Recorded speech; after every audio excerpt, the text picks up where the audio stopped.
Hey, this is Todd with Baseball Think Tank, and here we have Reese. Reese, I want to we'll watch it through. This is actually an iPad video off the computer screen. This is footage you guys sent me. So just watch it through. I say fast motion. This is as fast as we get here. What we want to do is identify leaks, kind of see where we are, maybe give you one or two things to focus on. I don't want to overwhelm you with 20 different drills, but just watching this particular pitch, and again, this is a snapshot. This is, this may have been an anomaly. This may have been one pitch that you threw. Every other pitch may have been awesome that day. So working with this, I'll make some assumptions on issues that you may be having. I would, one, identify that command may be an issue for you, especially when you try to ramp up and throw the ball hard.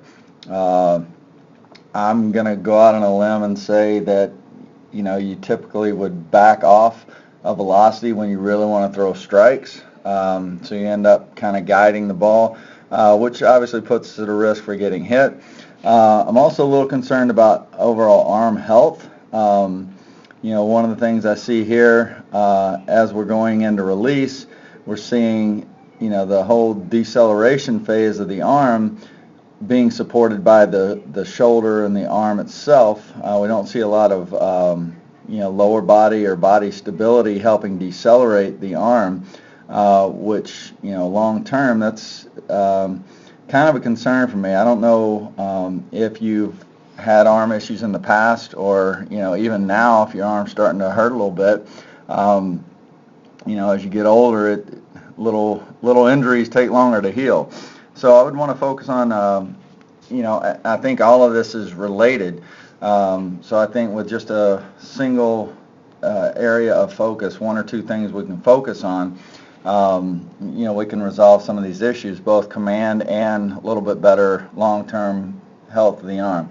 So what I'm seeing in your video, okay, I see the major problem is this instability at landing. So if we look right here at your landing, okay, ideally we want the weight to be distributed onto that front hip, right as we land, so that the body can go into, what we call segmented rotation. In other words, the hips have already opened at this point, which you look like you're in a pretty good position here. Okay, we're a little more extended as opposed to rotating. You see the trunk is already, probably halfway rotated. The more we can segment our body rotation, in other words, hips, then trunk, then the shoulder comes through, not only the more velocity, but the more rotational forces we're going to put on the, allow it to be placed onto the baseball, which is going to cause it to go harder and also in the direction we want. Excuse me, I got a little sidetracked there. Anyway, what's happening here, we see the weight not getting distributed. I want you to watch as you land. Watch the continued leak.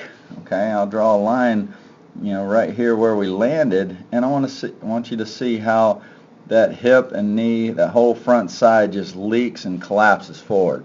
Okay, so that in essence is preventing the body from truly rotating. So instead of using the abdominal muscles of the core up through the torso to rotate and allow the shoulder to go into external rotation to the ball, we're simply compensating with the arm to try to get there. So here we go, we're moving energy, and we want to stop and continue this rotation.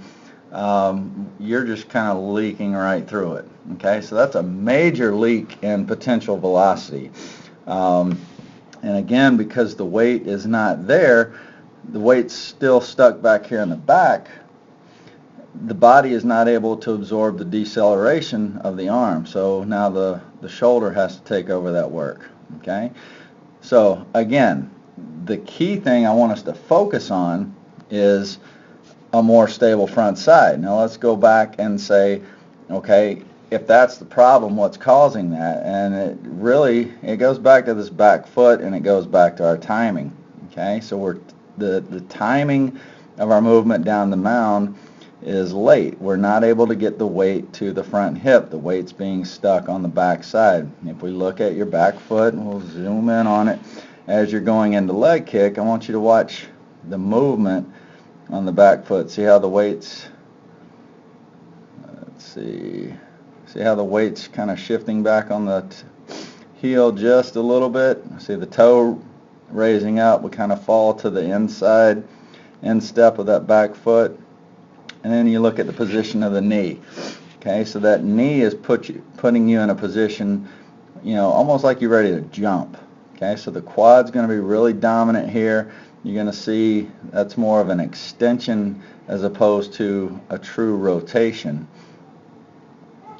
Okay, so you're almost right there extending the back hip into landing as opposed to getting the hips all the way rotated. That comes out when we see what rotation looks like. Once our hips get here, the ball is delivered. I want you to watch your hips rotate now. Now the hips are finishing their rotation way after we've thrown the ball. Okay, that's the rotational forces we want delivering the baseball right there. Okay, but the only way to achieve that is, notice how the weight gets to the front hip here. Now my back hip can rotate around it.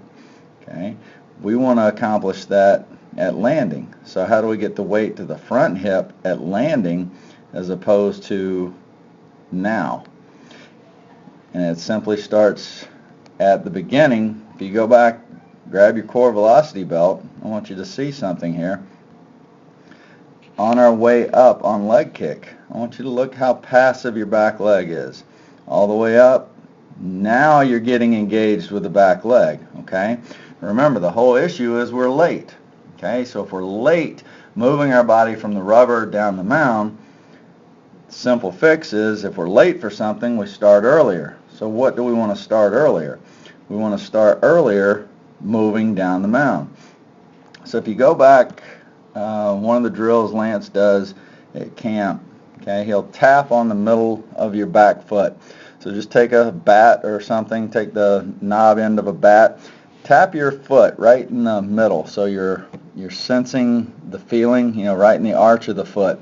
That's the part of the foot you want to really dig into the mound.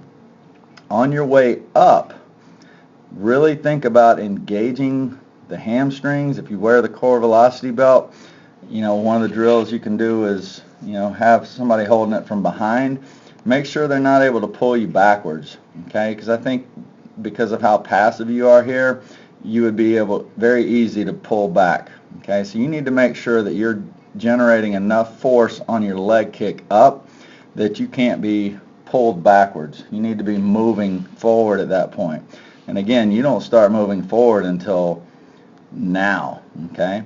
So we need to work on generating momentum on the way up towards home plate. So on the way up, let's get going, okay? Pushing with the entire foot, making sure we're stable there going forward.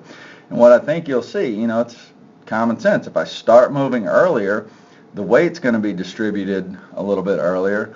And I think with that simple fix, you'll find yourself landing in a much stronger position, a much more stable position here, which will allow hip rotation to occur at the time you want it as opposed to well after delivery.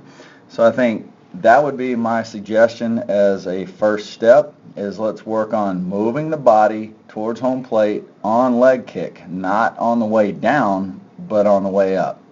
Play around with that. Send me an email. Let me know how that's working, and I'll talk to you soon.